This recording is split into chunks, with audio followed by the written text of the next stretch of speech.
Well, good morning, everyone. This is MightyStream. Today is May the 23rd. I'm brought to you by Hope Through Navigation, and this is our H.O.D Recovery Services. Real grateful to be with you this morning to do the Just for Today. Let's get right into it.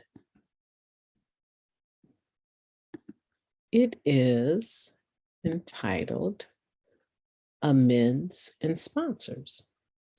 We want to be free of our guilt, but we don't wish to do so at the expense of anyone else. Basic text, page 40. Let's face it, most of us left trails of destruction in our wakes and harmed anyone who got in our way. Some of the people we hurt most in our addiction were the people we loved most. In an effort to purge ourselves of the guilt we feel for what we've done, we may be tempted to share with our loved ones in gruesome detail things that are better left unsaid. Such disclosures could do much harm and may do little good. The ninth step is not about easing our guilty consciences. It's about taking responsibility for the wrongs we've done. In working our eighth and ninth step, we should seek the guidance of our sponsor and amend our wrongs in a manner that won't cause us to owe more amends. We are not just seeking freedom from remorse. We are seeking freedom from our defects. We never again want to inflict harm on our loved ones. One way to ensure that we do not is by working the ninth step responsibly, checking our motives, and discussing with our sponsor the particular amends we plan to make before we make them. Just for today, I wish to accept responsibility for my actions. Before making any amends, I will talk with my sponsor. That's a very good just for today.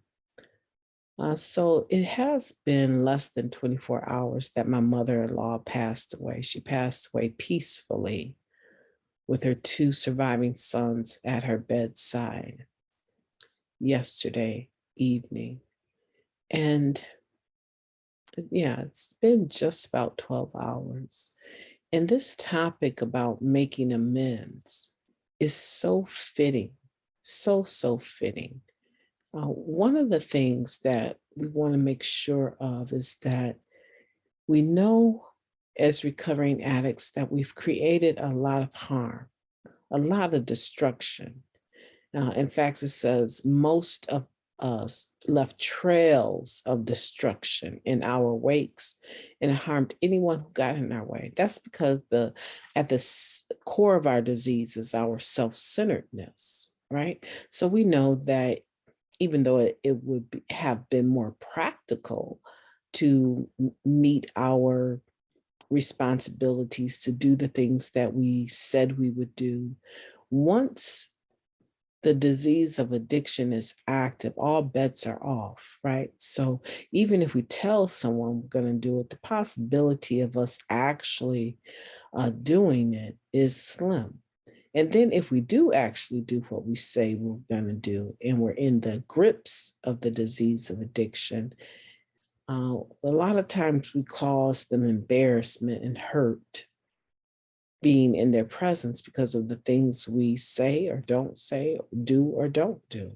So in this situation, we are being encouraged to be mindful that we have done quite a lot in our using days. We have done quite a lot. And the thing about people, and I just want to say this, the thing about people is that although they know forgiveness is a worthy attribute, and many people believe that if you don't forgive, you can't be forgiven, right? But the truth of the matter is that very few people understand what forgiveness actually is. When a person forgives, you are placing love in front of the injury, right? You're placing like honey or aloe vera, right? Some soothing natural substance. You're placing something that is naturally there, which should be love, in front of the injury,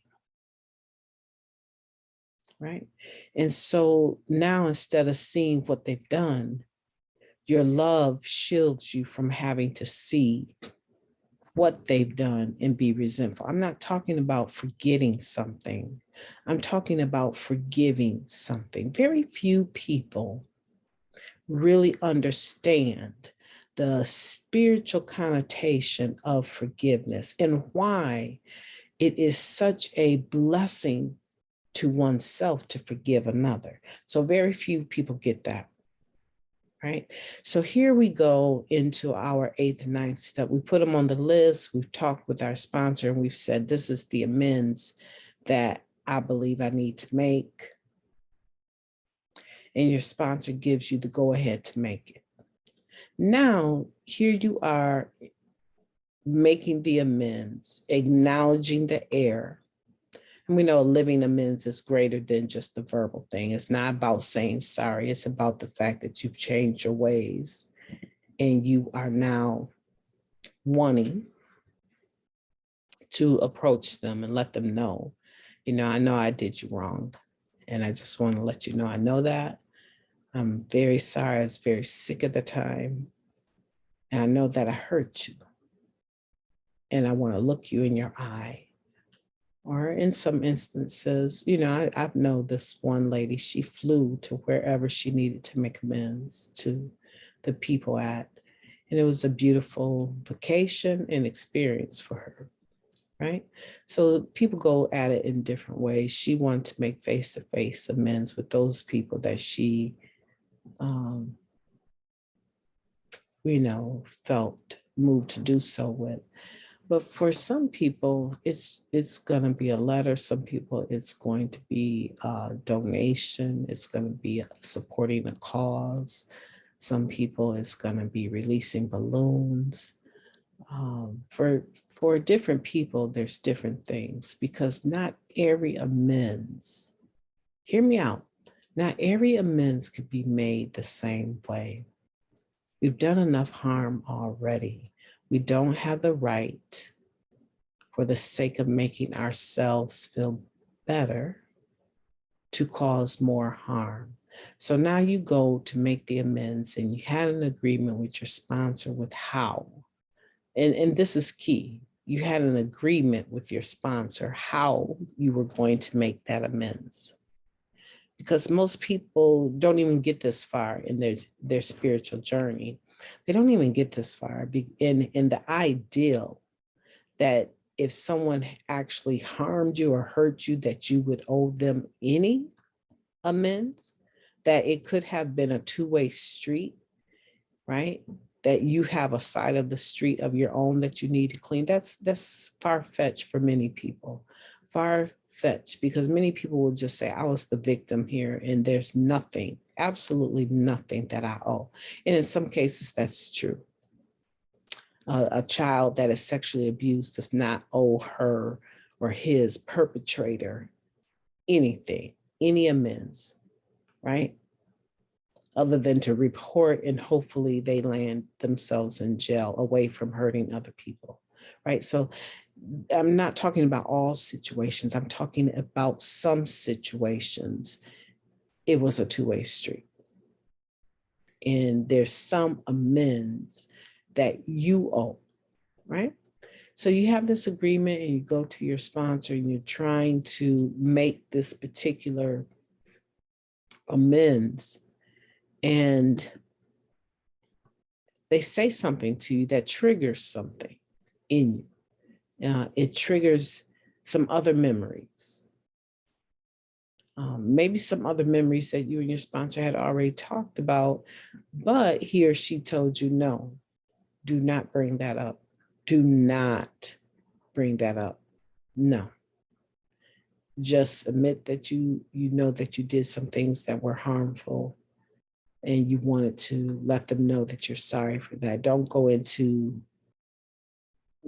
gory details about it. I think about situations of infidelity and stuff like that. No, no, no, no, no. Don't go listing the names of the people you cheated on them with and where y'all went. And no, no, no, no. We're not hurting people anymore intentionally just to make ourselves feel better. So here you are, and you feel inclined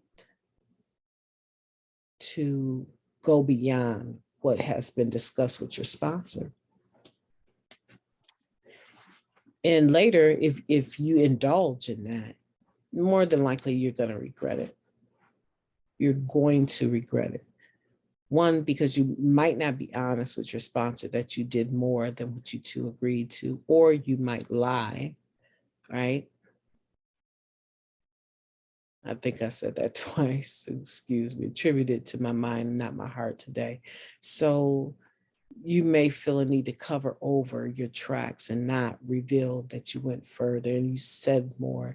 And maybe when you said more and went further, it broke out into a very ugly argument.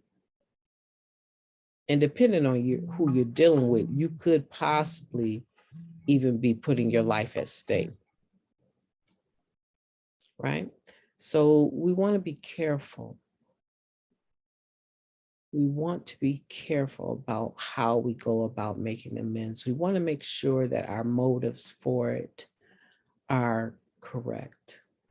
We don't want it to be, oh, it's going to make me feel so much better. No, you're going to set things right through a living amends, but to acknowledge to this person that you were wrong, right? And apologize or let them have their say without having to say anything back.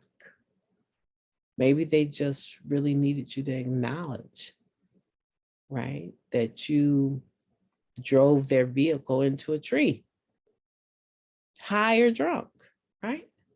So maybe they just want you to acknowledge that to them, right? If you say to them, is there anything I can do to make this right?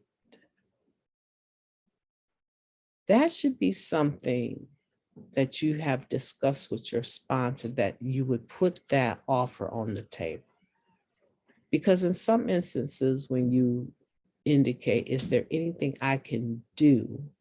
It's just fishing for information to allow you to consider how you might be able to really prove to them that you're sorry. Let's say it's money. And they'll be like, yeah, you can pay me back my money with interest. Depending on how much money it was that you didn't pay back, paying with interest may not be possible. You may need to set up a payment arrangement, right? To make a direct amends. That's something you might be able to handle, but hopefully you've discussed it with your sponsor that repayment of that money is possible, but it has to be on a payment plan, right? So the whole point is that you're not in recovery by yourself anymore. You have a sponsor and you have someone you can bounce things off. And when you come to this ninth step, make sure that you know, in agreement with your sponsor, what's appropriate, because you can get into the mix. You can get into a situation emotionally and it can sweep you away before you know it. And you end up going beyond what is healthy to do and causing more injury. I have a long day ahead of me. I just want to get in here and let you know that I'm thinking about you. I plan to be with you every day. And you will be able to have some idea, if you're following me, you will have some idea of how I am proceeding along in the strength of my recovery, in the hope of my recovery, even at painful uh, stages, during painful stages, how I will walk this out and end up on the other side of it, spiritually sound and fit, and not having used any person, place, or thing, and definitely not having used any mind or mood altering drug. So stay tuned and stick with me as we go through this process of celebrating the life of my mother-in-law, Mama Eva. God bless you, and I look forward to talking to you tomorrow.